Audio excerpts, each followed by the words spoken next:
Hey, what's up, everybody? So I'm gonna go over why you should always be on the offensive end as a real estate broker. So, what does being on the offensive end mean? I'm sure nobody's probably ever talked about this. I've actually never seen a video about this, so let's get straight to it. So, basically, what being on the offensive end means is you're putting yourself in the position to always be reaching out to the lead. Okay, so let's say, for example, you're following up with somebody, and they say, you know what, Christian, I'll call you in 2 weeks. Okay, so being on the defensive is saying, okay, well, I'll wait for them to reach out to me in 2 weeks because they said they're going to reach out to me. Being on the offensive is saying, oh, okay, Thomas.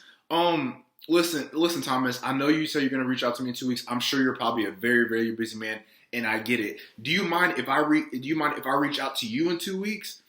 9 times out of 10, he's going to say yes. And what that does is push you always in the driver's seat to reach out to him. Because you don't ever want to rely on somebody reaching out to you because they have life, they have so many things going on. And 99.9999999, 1,000 9s out of 10, out of 100, is they're not going to reach out to you. That's just the truth, okay?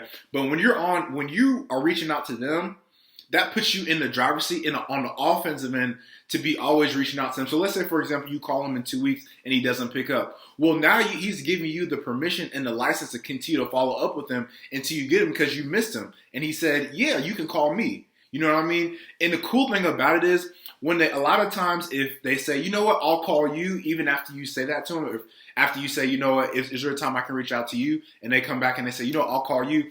A lot of times that means they're not serious and they're probably not going to work with you because that's usually a polite way to say no. And it's a polite way to kind of let you off very, very nicely to let you know, hey, I'm not going to call you. Because literally, when people tell me they'll call me, they never, ever call me. And usually when I say, can I reach out to you?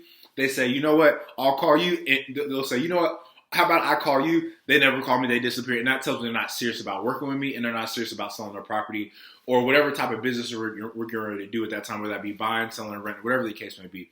So that's the important part about being on the offensive end. Always be reaching out to your leads, no matter what. And I want to make this clear, okay?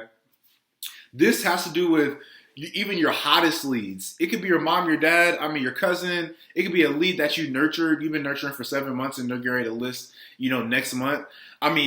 Always, always, always, always, always, always, always, always put yourself in a position to be reaching out to the lead, no matter what, no matter how good the relationship is, no matter how close you feel like you are to that person. You got to realize leads don't owe you anything. These people don't owe you anything. They could literally list with an agent after you've nurtured them 8 months and not care and forget about you. It's your job to always be reaching out to them and putting yourself in the driver's seat, no matter how sure you are that they're going to list with you, okay?